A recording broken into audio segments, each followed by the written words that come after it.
दशहरा पर निबंध। भूमिका। भारत एक ऐसा देश है जो अपनी संस्कृति, परंपरा, निष्पक्षता और त्योहारों के लिए बहुत प्रसिद्ध है। भारत एक मेलों और त्योहारों का देश है जहां पर हर त्योहारों को उत्साह और विश्वास के साथ मनाया जाता है। इन त्योहारों से हमें सच्चाई, आदर्श और नैतिकता की शिक्षा मिलती है।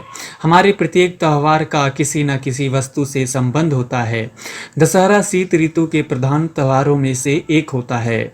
दशहरा अश्वनी मास की शुक्ल दशमी की तारीख को मनाया जाता है। भारत में दशहरा पर्व हिंदुओं की चिर संस्कृति का प्रतीक होता है। इस दिन श्री राम जी ने लंकापति रावण पर विजय प्राप्त की थी। इसी वजह से इसे विजयदशमी भी कहा जाता है। दशहरा सितंबर या अक्टूबर मास में मनाया जाता है।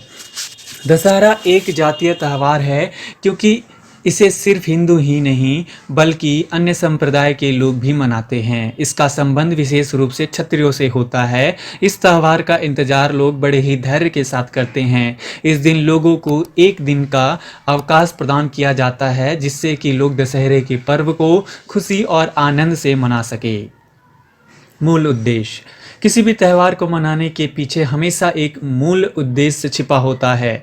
हमारे धर्म ग्रंथों में दशहरा से संबंधित कई घटनाएं मिल जाती हैं। दशहरे के दिन माँ दुर्गा ने 9 दिनों तक युद्ध करने के पश्चात 10वें दिन महिषासुर नामक राक्षस का वध किया था। इसी वजह से दशहरे के अवसर पर नवरात्रियों का बहुत महत्व होता है। वीर पांडवों ने लक्ष्य को भेद कर द्रौपदी का वरण किया था। महाभारत युद्ध भी विजयदशमी को ही शुरू किया गया था। इसी दिन भगवान श्री राम ने 10 दिन के बाद घोर युद्ध के बाद अश्वनी मास की शुक्ल दशमी को रावण का वध किया था क्योंकि रावण के कारण देव और मानव दोनों ही बहुत परेशान थे। इस दिन श्री राम की विजय पर सभी ने खुशियां मनाई थी।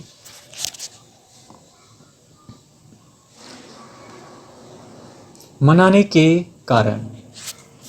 जब भगवान राम का वनवास चल रहा था तो रावण छल से सीता माता का अपहरण करके ले गया था। श्री राम ने सुग्रीव, हनुमान और अन्य मित्रों की सहायता से लंका पर आक्रमण किया और रावण को मारकर लंका पर विजय प्राप्त की थी। उसी दिन से यह दिन विजयदशमी के रूप में मनाया जाता है। इसी दिन को भगवान श्री राम ने पाप पर पुण्य, अधर्म पर धर्म और सत्य की जीत असत्य पर जीत का प्रतीक बनाया था। इस दिन श्री राम ने अत्याचारी रावण को मारकर भारतीय संस्कृति और उसके महान परंपराओं की पुनः प्रतिष्ठा स्थापित की थी। दुर्गा पूजा। माँ दुर्गा ने इस दिन महिषासुर पर विजय प्राप्त की थी। इसी खुशी की वजह से माँ दुर्गा के श्रद्धालु इस दिन माँ दुर्गा की पूजा करते हैं। माँ दुर्गा के 8 हाथों वाली मूर्ति बनाकर उसकी 9 दिनों तक पूजा की जाती है और इस अवसर पर बहुत से भक्त नवरात्रि का व्रत भी रखते हैं। दुर्गा पूजा का विशिष्ट महत्व विशेष रूप से बंगाल में है। इसके अतिरिक्त अन्य कई देशों में भी दुर्गा पूजा बहुत ही उल्लास और खुशियों के साथ मनाई जाती है। शस्त्र पूजन।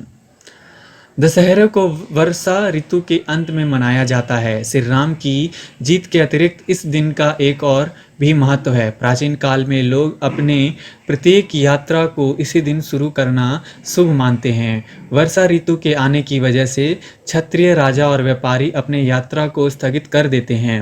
वर्षा ऋतु में क्षत्रिय अपने अपने शस्त्रों को बंद करके रख देते थे और शीत ऋतु के आने पर ही निकालते थे। वे अपने शस्त्रों की पूजा करते थे और उनकी धार को और तेज करते थे। राजा लोग अपनी विजय यात्रा और रण यात्रा को भी इसी दिन से शुरू करते थे क्योंकि उस समय बड़ी बड़ी नदियों पर पुल नहीं होते थे।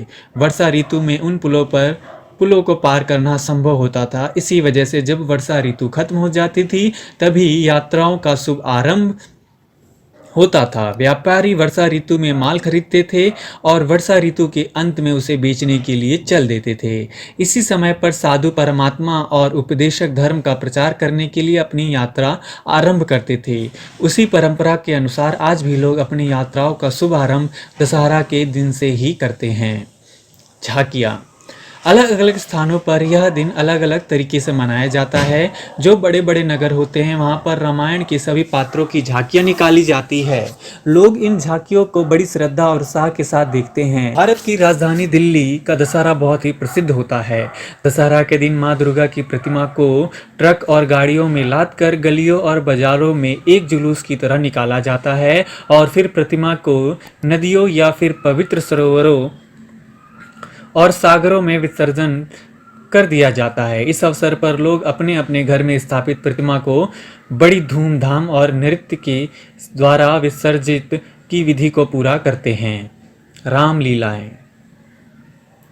राम की रावण पर विजय के मौके पर नवरात्रियों में राम के जीवन पर आधारित रामलीला का आयोजन किया जाता है। रामलीला की धूम को उत्तर भारत में स्पष्ट रूप से देखा जा सकता है। दिल्ली में रामलीला मैदान, परेड ग्राउंड और कई जगहों पर बड़े रूप से रामलीला का आयोजन किया जाता है। दशहरा का दिन रामलीला का अंतिम दिन होता है। दशहरे के दिन रावण, कुंभकर्ण और मेघनाथ के पुतले बनाए जाते हैं। इन पुतलों में अनेक प्रकार के छोटे और बड़े खंभों को लगाया जाता है। शाम के समय में राम और रावण के दलों में कृतम लड़ाई लड़ी जाती है और राम रावण को मारकर लंका पर विजय प्राप्त करते हैं। इसके पश्चात रावण, कुंभकर्ण और मेघनाथ के पुतलों को जलाया जाता है। तब पटाखों की आवाज़ करते हुए जलते पुतलों को देखने का आनंद ही अलग होता है। पुतलों को नष्ट करने के बाद राम के राज्य तिलक का अभिनय किया जाता है, जिसे देखकर प्रत्येक व्यक्ति का हृदय आनंदमय हो जाता है।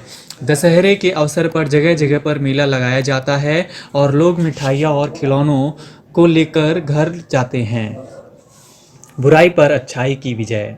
हमारा भारत एक धर्म प्रधान देश है। भारत के सभी पर्व का संबंध धर्म, दर्शन और अध्यात्म से होता है। माँ दुर्गा और भगवान श्री राम ये दैवी शक्ति अर्थात सत्य के प्रतीक हैं। इसके विपरीत महिषासुर, रावण, मेघनाथ और कुंभकर्ण से ये सभी आसुरी शक्तियों के अर्थात असत्य के प्रतीक थे। इसलिए विजयदशमी दैवीय शक्ति असुरी शक्ति पर विजय या असत्य पर सत्य की विजय का प्रतीक है। हमारे अंदर दैवीय और असुरी दोनों प्रकार की शक्तियाँ विद्यमान होती हैं, जो हमेशा हमें शुभ और अशुभ कामों के लिए प्रेरित करती है। जो व्यक्ति अपनी असुरी शक्तियों पर विजय प्राप्त कर लेता है, केवल वही अपने जीवन में श्री राम और माँ दुर्गा की तरह महान बन पाता है। इसके विरुद्ध जो व्यक्ति असुरी शक्तियों के अधीन होता है, वह रावण और महिषासुर जैसा बन जाता है। दशहरे को मानने से हमें उस दिन की याद आती है जब श्री राम ने अपनी संस्कृति का विदेश में भी प्रचार किया था और आर्य समाज की नींव को लंका में रखा था। श्री राम जी की तरह प्रीत भक्ति और लक्ष्मण जैसी भ्रातृ भक्ति और सीता माता की तरह पतिव्रता और धैर्य से काम लेने वाले तथा हनुमान जी की तरह स्वामी भक्ति बनने की हमेशा प्रेरणा मिलती है। उपसंहार। हमें केवल अपने त्योहारों को परंपरागत ढंग से मनाना ही नहीं चाहिए, बल्कि उनके आदर्शों पर चलकर अपने जीवन को चरितार्थ करना चाहिए। हमें माँ दुर्गा की तरह बनने का प्रयास करना चाहिए। जिस प्रकार उन्होंने कल्याणार्थ के लिए बड़े बड़े काम किए थे, उसी तरह हमें भी लोगों की सेवा हेतु हमेशा तत्पर रहना चाहिए। दशहरे के दिन कुछ असभ्य लोग शराब पीते हैं और आपस में लड़ाई झगड़ा करते हैं। यह बात अच्छी नहीं है।